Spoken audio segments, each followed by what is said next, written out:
everyone, and welcome to Alzheimer Speaks Radio. I'm your host, Lori LeBay, and I'm so excited that you're joining us today. We are going to have a fascinating conversation as usual as we learn from people all around the world at all ages and stages of life. Stay tuned as we shift our dementia care from crisis to comfort. Here we go. What you think about, you will bring about dementia change. We will. Hi, everyone. I'm Lori LeBay, and welcome to Alzheimer Speaks Radio. If you're new to our channel, Alzheimer Speaks is about sound information, not just sound bites. We like to have real conversations with real people all around the world. So maybe, just maybe, you can be our next guest. Now, if you liked our opening music, it's called Clarion Call by the Mark Arneson Band, and you can go ahead and download that on any of your favorite music platforms. Before I introduce our guest, which we're going to be talking about art therapy, mental health, dementia, and sexual health, kind of all wrapped into one, I like to do a couple of shout outs. So first of all, please go to alzheimerspeaks.com. That's our main hub. And there we have one whole section that lays out free educational resources. And so you'll be able to find out about some public events that you can participate in. That includes a couple support groups that I do, as well as educational programs. There's information on memory cafes and becoming dementia friendly, how to access Dementia Map and what that can do for you, the radio show, dementia chats, and so much more. So please check out alzheimerspeaks.com.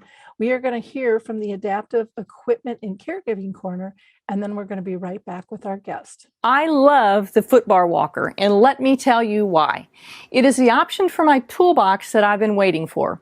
Let's be honest, there are some clients who, despite our best rehab efforts, just aren't able to return to performing a sit-to-stand transfer on their own. Now I can offer my caregivers an easier, safer option that doesn't involve hoisting their loved one up from a sitting position. I don't recommend this walker for all of my clients, but I do recommend this walker for those caregivers looking for an easier, safer option with transfers. I would also encourage other therapists to add this walker to their toolbox. It's kind of like having my own mobile parallel bars for the client to pull up on. Whether it's a family caregiver at home helping a loved one with Parkinson's or dementia, CNAs in a long-term care facility assisting their patients, or therapists adapting to client and caregiver specific needs, we now have a very safe and effective option to offer in the footbar walker. Check this product out at thefootbarwalker.com. That's it for today from Adaptive Equipment and Caregiving Corner. Have a great day, and don't forget, if you can't do it, adapt it. Okay, we are back. And again, we are going to be talking about art therapy, sexual health, and mental health today, and how all of that is intertwined with dementia. And I'm thrilled to have Sivan Perdue with us, who is a licensed clinical professional, art therapist, and creative engagement consultant. Her work focuses primarily on improving mental health and quality of life for those living with dementia. Sivan was also recently certified in dementia and sexual health, and she assists facilities in creating a sexual health affirming environments. And she assists facilities in creating a sexual health environment and policies to go with that support and protect both residents and the people they care for. So Sivan, I'm so excited to have you on the show today. You are just a wealth of information in a lot of different pockets, from mental health to art therapy to sexual health. And I think a lot of this stuff doesn't get talked about. Mental health seems to be bubbling to the top, but still not as much as I think needed in the realm of dementia. Art therapy has definitely stepped up and stepped in. Not that you haven't wanted to. I guess it's more accepted now to even talk about it, which is nice. The sexual health, I think, still has a long ways to go. So, that's kind of what we're going to be focusing on today, folks. But I always, ask every one of my guests first if they've been personally touched by dementia in their own family or circle of friends. Yeah, I'm so excited to be here. Thank you. In terms of being touched by dementia, funny enough, I have not. There's not a family history of it. And how I came to the field and to fall in love with the population was actually through my graduate work. My first internship was at a mother house. So it was with old retired priests and nuns. And I was on the dementia unit and I just fell in love with them. It was such a joy to work with them and see their progress and be able to bring that spark and that life and connection back to them through artwork. So I knew that was it for me. I needed to work with the older adult population and I haven't looked back. Isn't that funny how something like that it just zings you and you just know. Yeah. You just know it's so Mhm. alive and it feels so comfortable. Why don't we start with what's the difference between art therapy and arts and crafts? Because I think Yes, people are really confused on that. absolutely. Yes, I get that one a lot. I get the comment of, oh, so you color with them. And it's much more than that. Art therapy is a licensure practice, just like any other type of mental health therapy. And the main difference is art therapy is process based. So you focus on making the artwork and expressing yourself and exploring through the artwork.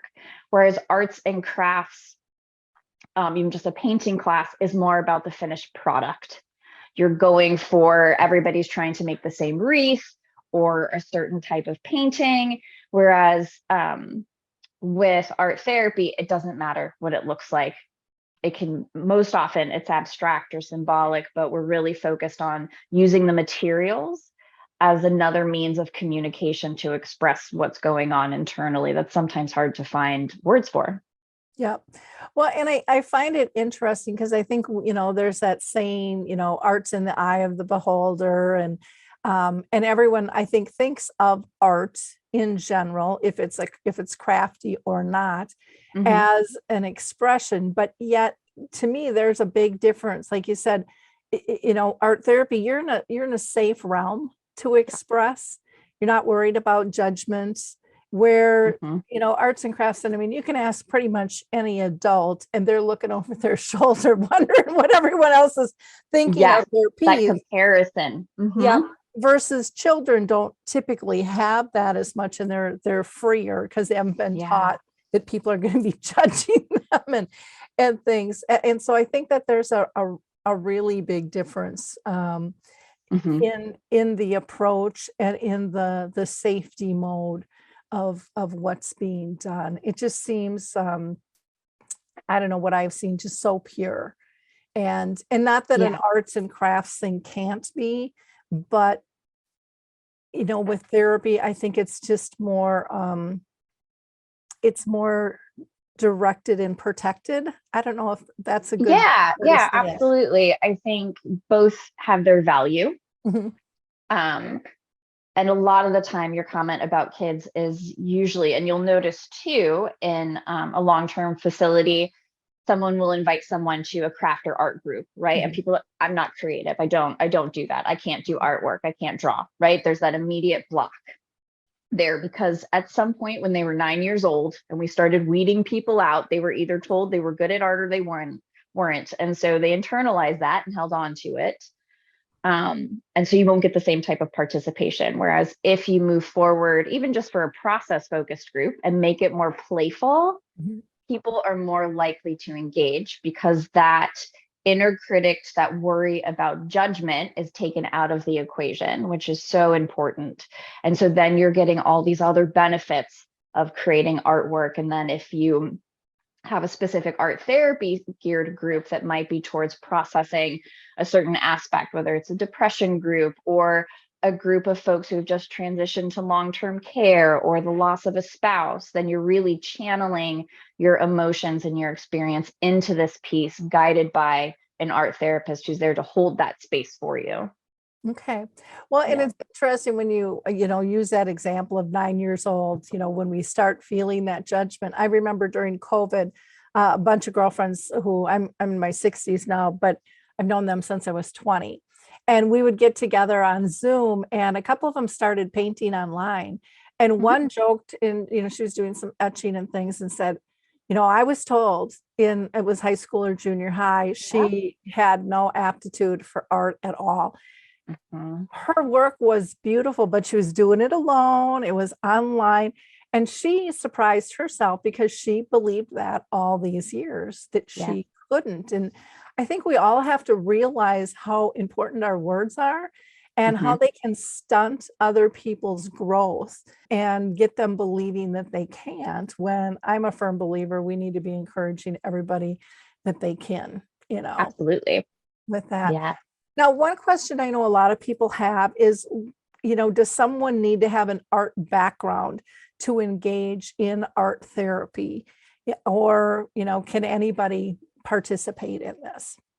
Yeah, I get that a lot because folks, again, if they consider themselves not creative, then there's that wall that comes up to protect themselves. And in reality, no, you don't need an art background at all. Sometimes I think not having that background frees you up a little bit because when you have an art background, it's supposed to look a certain way in your head.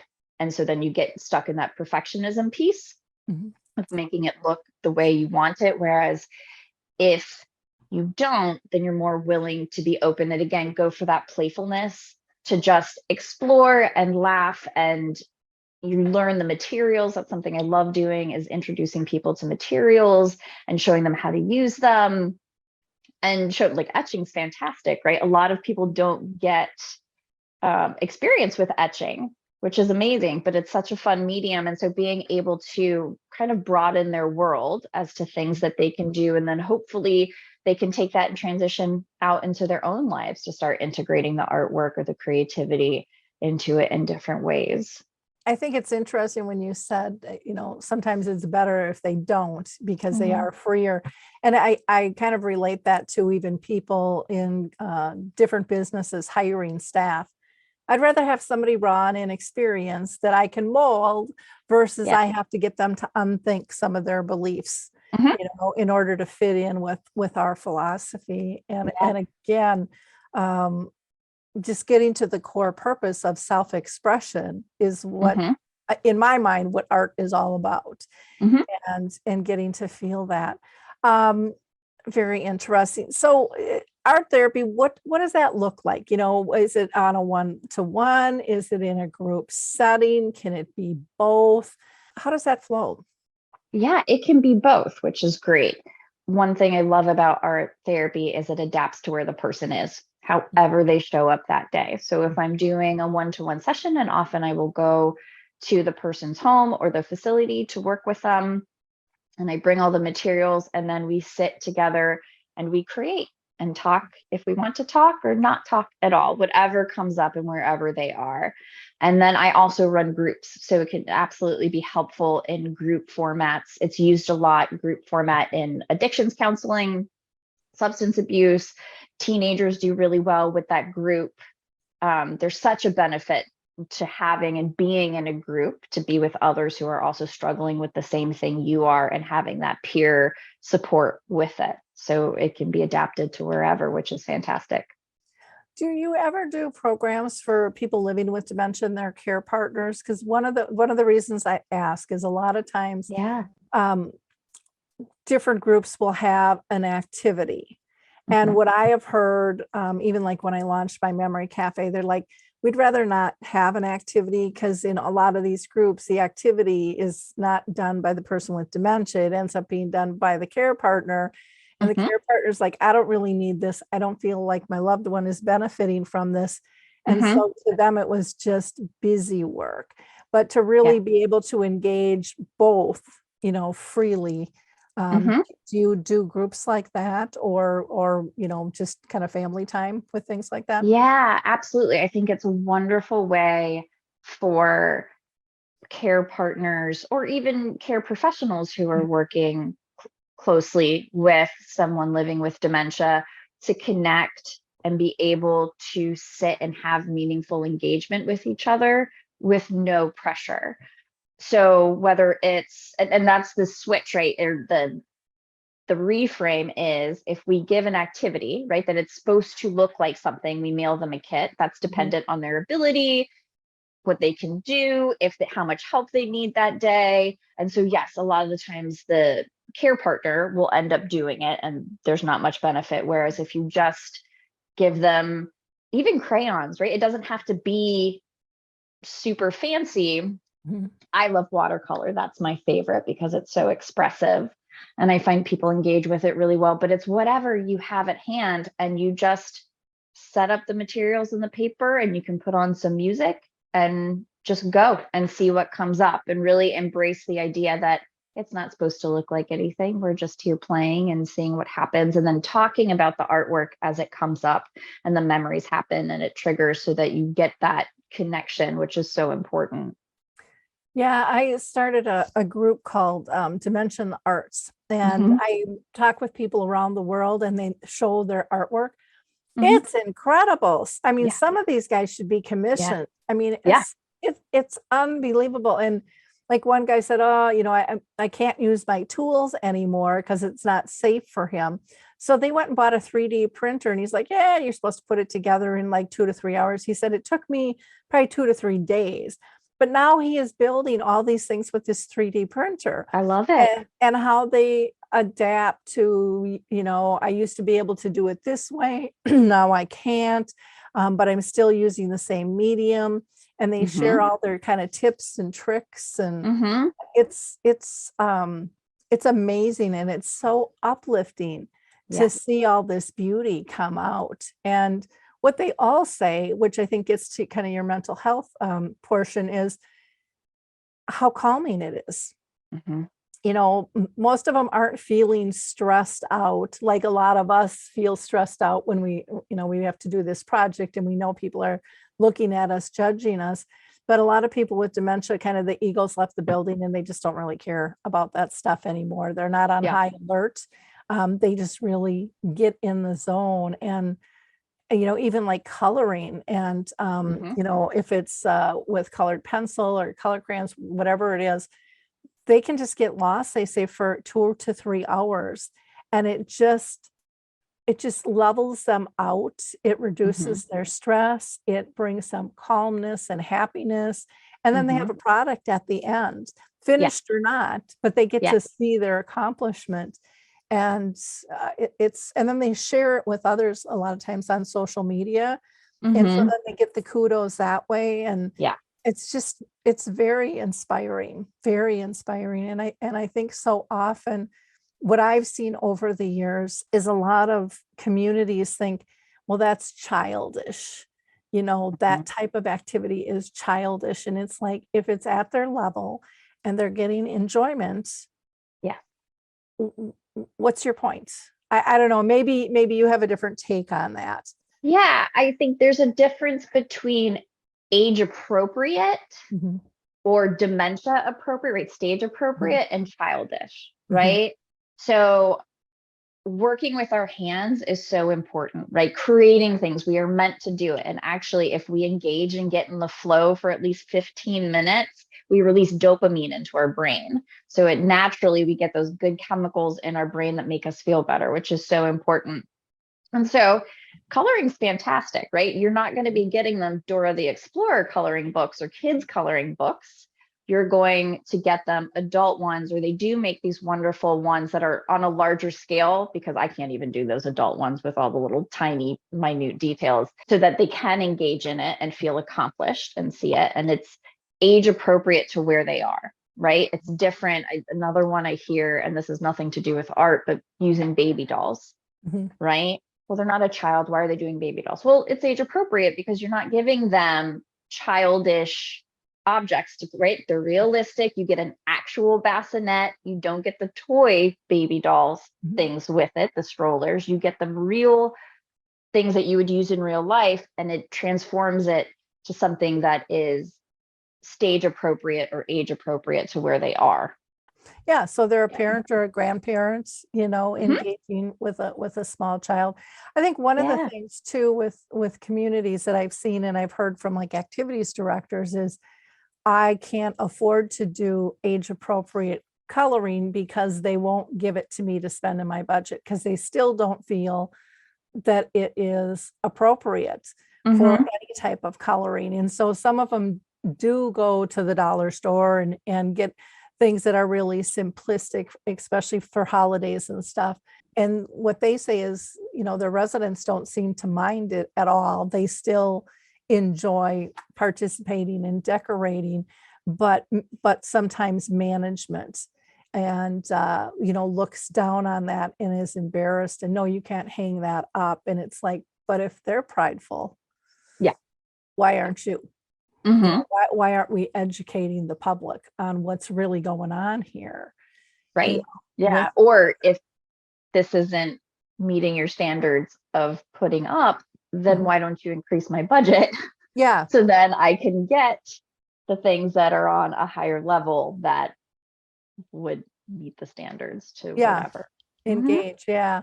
Yeah, Yeah. it is kind of funny on how that goes because I think, Mhm. activities is just such a key element. I mean, they're Mhm. kind of the glue that holds everything together. Oh, And yeah, they're and the yet reason they're people get out of bed.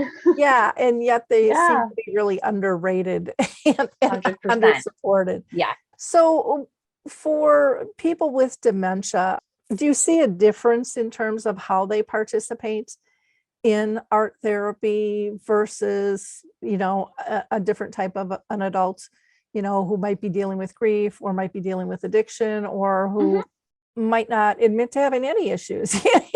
Yeah, yeah, Most I of us think do somewhere along the line.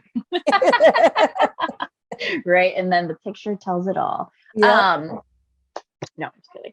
But yes, a lot of the times with folks living with dementia, it's not so much, let's explore what happened the other day with your mom, right? It's more about being in the process of creating art and being present in the moment. So Mhm. the feelings that are coming up in the moment, any memories that are being triggered in the moment and talking about it. So if things come up, awesome, let's go there. Let's kind of follow wherever it takes us Mhm. rather than having specific directives or topics like grief that we're trying to work out with the artwork. So it's fun in that sometimes you don't know where it's going to take you, Mhm. right? And you can come in with a plan um, and all intentions, and then it completely goes out the window and it takes you someplace else, which is awesome. And so it's really letting them have agency over what's happening at that time and where they want to go. And you can either have someone, as you said, engage for an hour and it goes by like that and they're completely present, or it might just be 15 to 20 minutes and then they're up and they're moving and they're off. Mhm. Yeah, because Yeah. everybody's a little bit different with that. Mm-hmm. What's your feeling on, being able to support a loved one through art? So I'm going to give an example with Yeah. music therapy. Mm-hmm. Years ago, I had interviewed several music therapists, and they had a wide range of could family use music or not, from absolutely not. They can't use music. They're not going to get any of the benefit that we can give, to absolutely they Mm-hmm. can they can utilize this and get some benefit. What are your thoughts when it comes to art therapy? I think absolutely. I don't want to gatekeep, right? And there's a difference between an art therapist Mhm. engaging and leading a session versus a family member. There's probably also two different outcomes. Mhm. So just putting that on. And also, you know, I love teaching family members simple ways, right? It's giving them the skills. So maybe eventually they don't need me. That's okay, right? I'm not necessarily meant to stay with everybody forever. So if I'm able to take what we learn in session and transition it out so that they can engage at home together, absolutely. And it's just learning the different language that you might use Mhm. with somebody. So you're not going to say, oh, that looks good or that looks bad, right? It's that kind of that, oh, I see you put blue over there, right? You're just kind of observing and commenting and letting them tell you the story and letting go of that control that it should look a certain way and just being present with the person and encouraging them to sit with the uncomfortable, right? I think that's really great for the care partner or loved one to push themselves through the I'm not creative Yeah. piece. Well, and there's nothing worse than someone going, "No, the blue's supposed to be over Oh my here," gosh. and then And then we're can't. getting into that whole corrective care instead of Yeah. compassionate care, and, Yeah. asking some of those open-end questions, like you said, I never would have thought to put it over there. Does that ever look cool? Yeah. And, then you might get a response of why they put it over there. Mm-hmm. And again, not Mm-hmm. judging it, because again, there's no right or wrong in Yeah. in the process. What do you feel the mental health benefits are of people doing art with dementia or without dementia? Yeah. So art therapy, if I'm working with someone with dementia, we're going to be more focused on connection, anxiety reduction, helping them move through the process and have those calming moments to be able to breathe a little bit, right? As Mhm. they're going through the process and having some time to be able to sit and also honor who they were then and who they are now, so that we can keep the focus on them as an individual rather the diagnosis, right? We're still connecting with that part of them that is a human, that has all these rich memories and experiences, and that what a gift that we're able to put those into a visual medium that then the family members can keep and have, or staff can have with that. And then with folks who might not be living with dementia and want to engage in art therapy, what's great again is it can be adapted to wherever you are. So it might be working through grief process of losing a spouse, it might be substance use issues. It's really whatever that person is trying to do to live their best life and be the best version of themselves. Any tips for people in terms, I mean, you kind of gave one about the blue on that piece of art, but any tips of verbiage or just mindset that family members or staff should keep in mind when someone is doing art, kind of do's and don'ts? Yeah, absolutely. The first one is don't touch their paper, right? It's that corrective is let them, and that can be hard. I completely understand it. It can be difficult to see them mix paint or glue stuff places, and you're just like, ooh, I want to fix it. Don't. Mhm. Let them have whatever it is that they're doing and be another set of hands, right? So if they need help gluing something, you're putting the glue on the back and handing them the piece of paper. Mhm. Or if they're having trouble holding it, they can point and tell you where to put it and you put it there, but you're not making any decisions Mhm. for them, right? Just kind of helping facilitate it so they can be successful. That's important. And then in terms of discussing it with them, you want to use those just observations, right? You just kind of make comments as, wow, yeah, I wouldn't have thought to color that blue. That's really interesting. What made you think of that? Yeah. Oh, I see how you put yellow over here, and then it balances with the green over here. Or I see you drew these great big flowers. Have you seen flowers like this? Tell me about it. Right. So you're just observing, stating what you see. So then that critic and that judgment is taken out of the equation, and trying not to say, you're going to switch your language to more, oh, can you tell me about it a little bit? Versus, well, what is it a picture of? What did you Mhm. draw? Right? Because then we kind of get self-conscious and we shut down, whereas it's just being open-ended. And if they can't tell you, that is okay, right? Did you enjoy doing it? That's really what it comes down to, right? Mhm. Is whether or not they can tell, and did you have fun doing it? Awesome. That's the point of it. We're just here playing. Those are great tips. Yeah. Great tips. I love that. Don't touch. You can be a helping hand, and then this isn't your decision to make. It's Hmm. their decision, so follow their lead. Yeah. Those and I think that can apply in so many different elements, when dealing with dementia. Again, it gets down to being respectful of the person, and like you said, nobody wants to be dementia. They want to be a person first. Yeah. No one wants to be a disease or a situation. They want to know that they're appreciated, and everybody likes kudos Yeah. for work, and a person with dementia is no different. I think also when you kind of showed your nonverbals, you got real stiff. Like, what Yeah, is that? They are reading all of those nonverbals along absolutely. with our tone and our words Yep. and things. And a lot of times we don't even know we're coming off like, that our face is squishing up and we're, going, what? Yeah. Yeah. And so I think we have to be much, much more conscious of that. Are there Absolutely. studies that show doing artwork can kind of bring a calmness and a clarity of moods and things for people?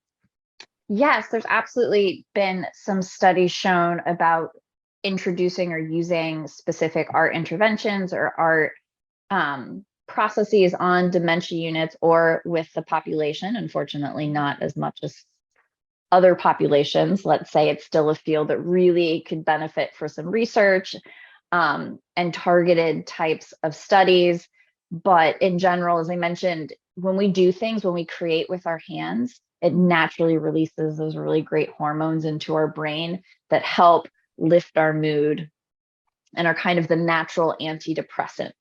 And so if we can help someone engage for 15 to 20 minutes, Mhm. they're going to get a benefit from it. 45 minutes is ideal. But even for yourself, engaging in whatever you enjoy creatively, Mhm. making something with your hands, it's a benefit to everybody. Okay. Well, and I think Yeah. I love that you said it's a benefit to everyone because we all have this ripple effect. Yeah. If we're in a goofy mood, it's not just affecting us. It's Mhm. affecting everyone else around us. Let's kind of switch gears a little bit and talk about sexual health. You just recently got certified with that. And I think that there are so many issues. I know a lot of adult children have a really difficult time with their parents being sexual, or if a spouse is maybe placed in a community and all of a sudden now they're in love with somebody else, Mhm. dealing with all of those emotions. So what exactly is, healthy when it comes to sexual health and dementia for both sides, for the people, well, for I guess all three sides, people with dementia, staff in communities and Mhm. businesses, as well as family members. Yeah, so it's important because it's a basic part of us as humans, right? As mammals, is that connection with other people. And that's really what it comes down to, is feeling that connection that some people feel more connected through sexual intimacy, which can mean several things, right? Sexual intimacy can be intercourse sex, right? It can be oral sex or even masturbation. And then also just holding hands and touching, right? And there's, as a society, we kind of have levels of what we are comfortable with. And we Mhm. get to a certain level, and then people start to cringe and go, no, no, no, no, no, we're not, nope, nope. We also have this, arbitrary imaginary number in our mind where we feel like as people get older, they Mhm. should just shut down physically and not Mhm. have any type of intimacy anymore. And that's ludicrous because people, as they age, continue to engage in sexual acts at the same rate as everybody else in the population, right? So, in terms of someone with dementia engaging, the big thing is to make sure they have the capacity to understand what they are engaging in, right? Or first and foremost, we got to keep people safe so Mhm. that they're not taken advantage of, whether consciously or unconsciously, right? The other person might not consciously be trying to take advantage of the person, but if one of the people engaging doesn't quite understand what's going on, then we need to make sure we take care of them Mhm. with that. But if both people have the capacity to consent, absolutely, I think we should. And there's actually COMAR regs that talk about offering private rooms and allowing people to engage in a safe way with folks. With family members, that's so tough because oftentimes you still have this idea of, we'll just say mom, right? And this archetype of mom in your head and who she was. And so when she goes against that, that's really difficult to process, Mhm. right? Depending at what age you were at, you've been holding on to this idea of who mom was, and suddenly they're not playing the same role, right? They're doing something off script and you don't know what to do. So it's taking care of yourself as a family member to make sure you can support them and understand what's going on, right? Making sure your loved one is safe 100%, but then also checking in with yourself as to why is this bothering me so much? Well, and I think with families too, it might not be that mom's just started this now. Mom just hit it before, or Yeah, exactly. or you weren't looking for it before, because Exactly. your lives weren't as intertwined. I'm going to share a story about my own mom and my own family and kind of the reaction to it. My dad had passed, and my mom was living in a nursing home, and she had two that I know of, different relationships. One I found out when I was speaking to the family groups, and at the end of my talk, a woman raised her hand up and just said, "I want to thank you for your mother." And her husband lived at the community. And I said, "Oh," I said, "Well, that's sweet." I said, do you mind sharing, why? What has she done?" And she said, "She has made my husband's transition so easy." She said they have fallen in love with one another. And she said, and she was there with her 2 adult children. And she said, "We come and we have dinner with them. And he is so happy." And and she was just so gracious about it. She knew it wasn't about her. It was about him feeling comfortable, and he still cared for her, but he didn't understand the roles anymore. Yeah. And she went on to explain that, sometimes at events, she would see them be separated, and they were both so anxious when because where are they? Even though they couldn't express it, they were looking for one another. And I thought, wow, what a beautiful, gracious way to look at it. And then another time I came to visit my mom, and she's sitting on this glider at the front door, and she's just like beaming like a 16-year-old in love. And she just had this smirk on her face. She couldn't get rid of it. And I'm like, "Mom, what's up?" And she's like, "Oh, I met somebody." And I said, "You did?" I said, "What's his name?" She's like, "Oh, Lori, I have Alzheimer's disease. I don't remember." And I said, "Well, what does he look like?" "Well, he's tall and broad shouldered and gray hair. And he's so kind." And I said, "Oh, well, that's neat." I said, "What do you guys do?" She goes, every night we go for a walk and we watch the sunsets and we hold hands." And, and it was very, very innocent and just this sweet, sweet friendship. And so for 2 weeks, I'm trying to figure out who's this guy. And then I was starting to get worried because I'm not seeing anybody on her floor meeting that. And then as a daughter, I was thinking, oh my gosh, she can come off like she's not a resident. And I wanted to make sure that, she wasn't being taken advantage of. So I asked the nurse, and the nurse said, "Come on into my office." And I thought, oh, this isn't good. And so she said, "Have a seat." And I asked her, I said, "Who's this man my mom has fallen in love with?" And she said, "Well, I don't know how else to tell you this, but it's not a man, it's Mary Ellis." And Mary Ellis was kind of a blocky, big woman who was short gray hair that could easily be perceived as masculine. And she's like, "What do you want us to do?" And I said, I've not seen her this happy in years. I said, "I want you to do anything." Well, about, I don't know, 2 or 3 months later, I come back, my mom's sitting on that same bench, madder than a wet hand, arms folded, face beat red, and just livid. And I'm like, "Mom, what's wrong?" "I don't want to talk about it." "Mom, just tell me." "No, I don't want to talk about it." And then Mary Ellis walks by. And if my mom's eyes, if they could have cut her in half, because they were so laser focused and so evil looking at poor Mary Ellis. And I just thought, oh, how sad. And what happened was someone told my mom that the man she was in love with was a woman. And, for how much my mom couldn't remember things, she remembered that.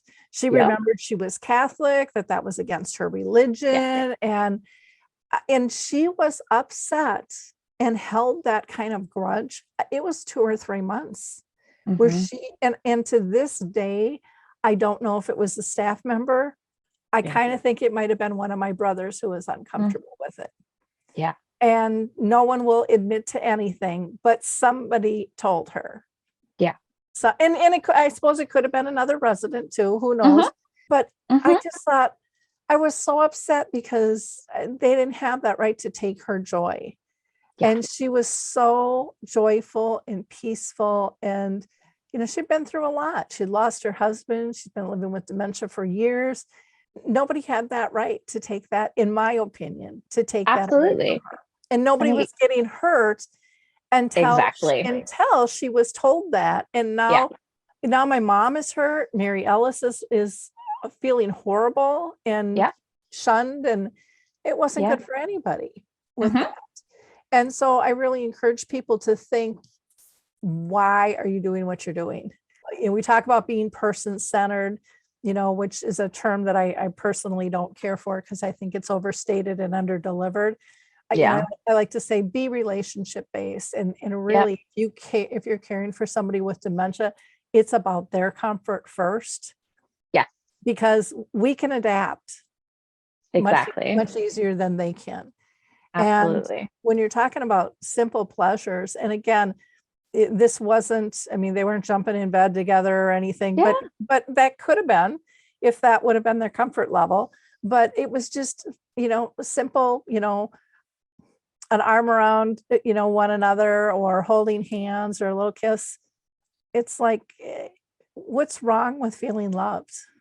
Exactly. Yes, I think you make a good point on is how grounding it is for Mhm. them, and Yep. that sense of security. We naturally want to pair up, and when we've Mhm. had such a scary experience of coming to a new facility to live, and there's so much going on, and we're having trouble having that lifeline of Mhm. someone that can give you comfort and feel like I'm not alone. Okay, I've got this.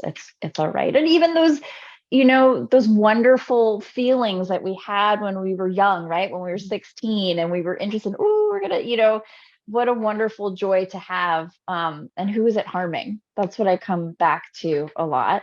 Is Yep. it actually harming someone, or are you just uncomfortable with it? Because then we need to have a talk about that. And we also need to not assume that our parents or grandparents are all straight.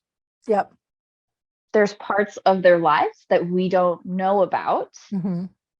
And so, whether they are or not, if being with someone of the same gender Mhm. makes you happy, let them be.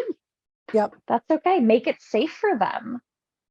We would Exactly. want the same respect if we were in that situation. Exactly. Exactly. Well, how do you go about training staff on families about being gracious and yet still safeguarding? Yeah. Because it's such a difficult, I think, belief system to change Mhm.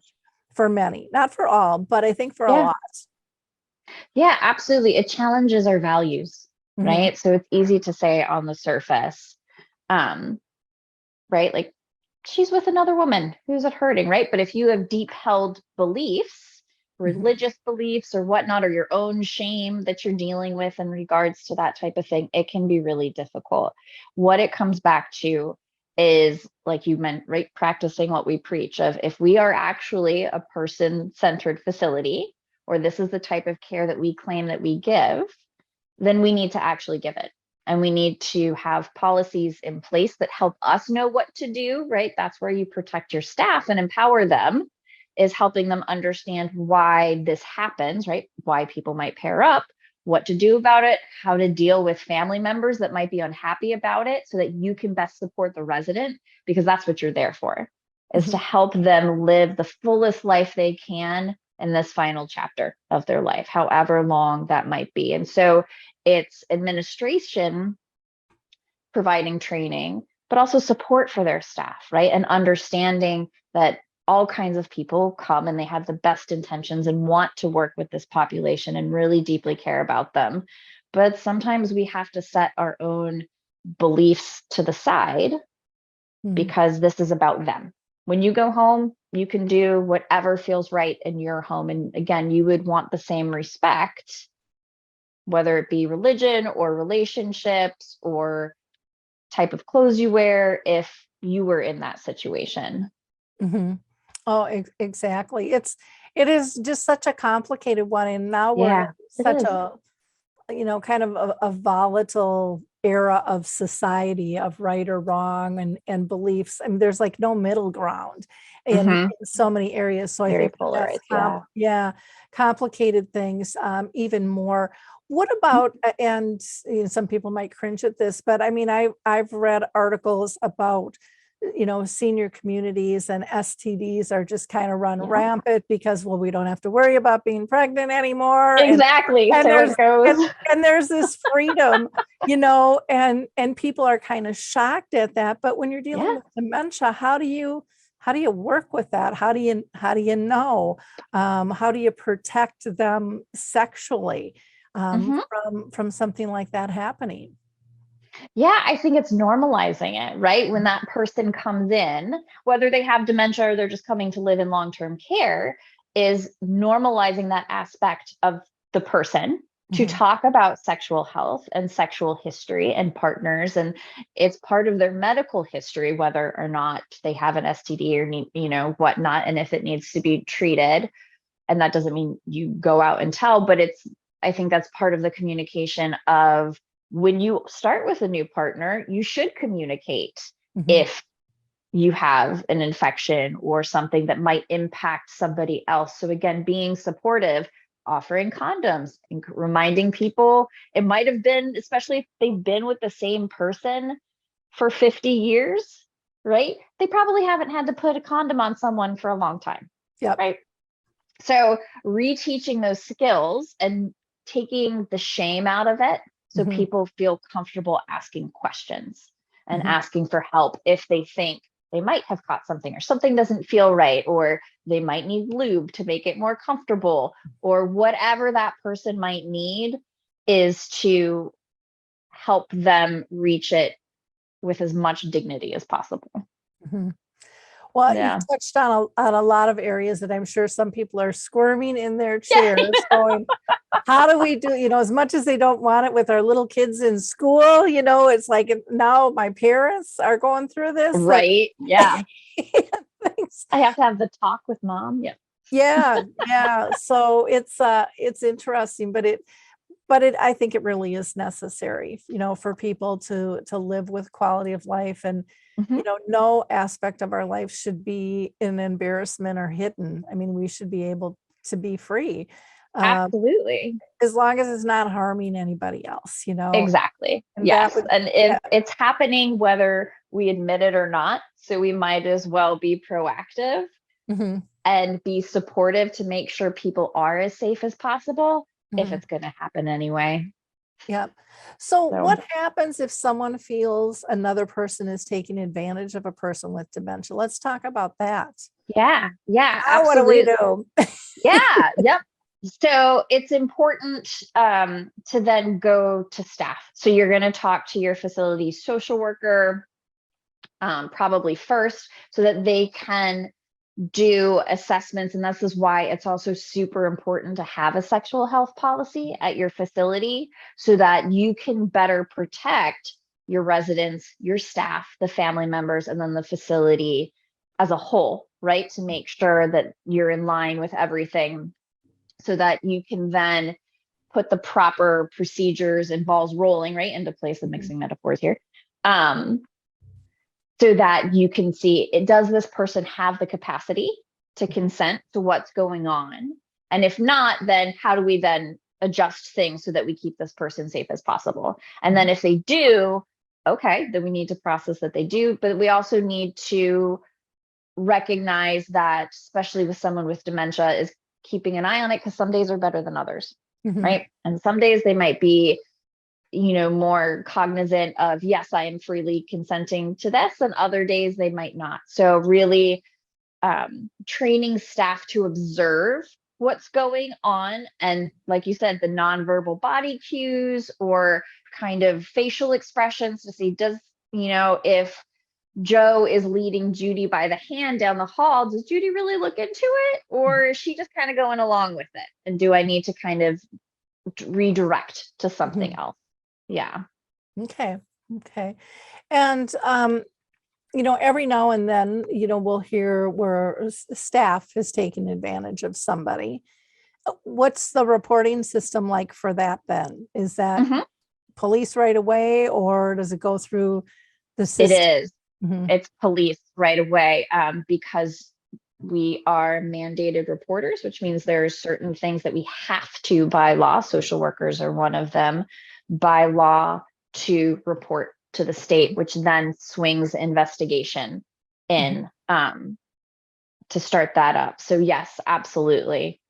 It's very serious. Elder abuse is, it can't be tolerated at any level. So really doing what you can to keep that specific resident safe and treat them, but then anybody, any other resident that's around that might be vulnerable. There's such a vulnerable population that we really have to be diligent in what we do. Is there a national directory yet for staff who have been abusive and have had allegations and charges against them? I know for a long time there wasn't.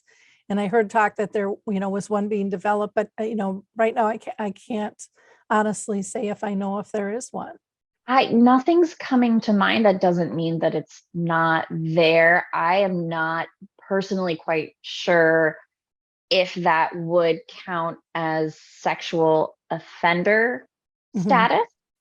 That would have to be something I would have to research, because then they would be on the sex offender list, Mhm. right? But unfortunately, for so long, it wasn't. And so they would just get hired someplace else Yep. because people don't want the scandal, Yep. right? So it's handled quietly, it's swept under the rug, it's just kind of and shifted along, which is unacceptable.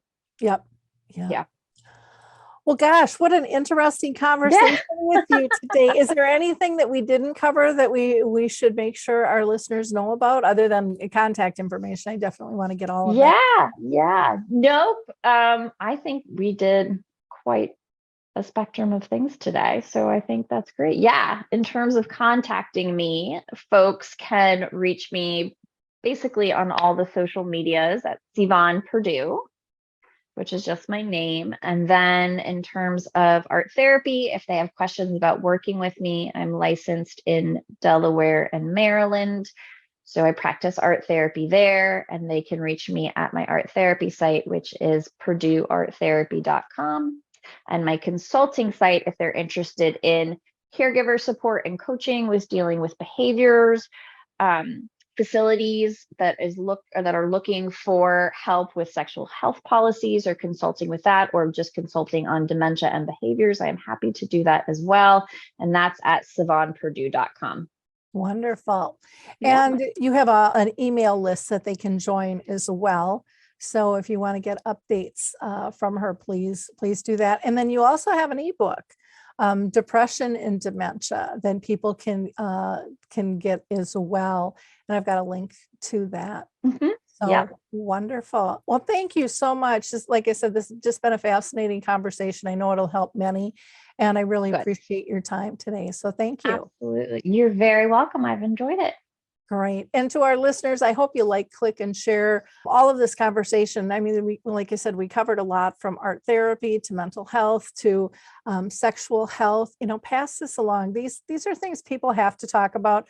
We have to Mhm. recognize the need and the Yeah. importance of bringing joy and happiness and protection as well Mhm. to those that we love living with dementia. So thank you so much. Till next time. We'll see you then. Bye-bye.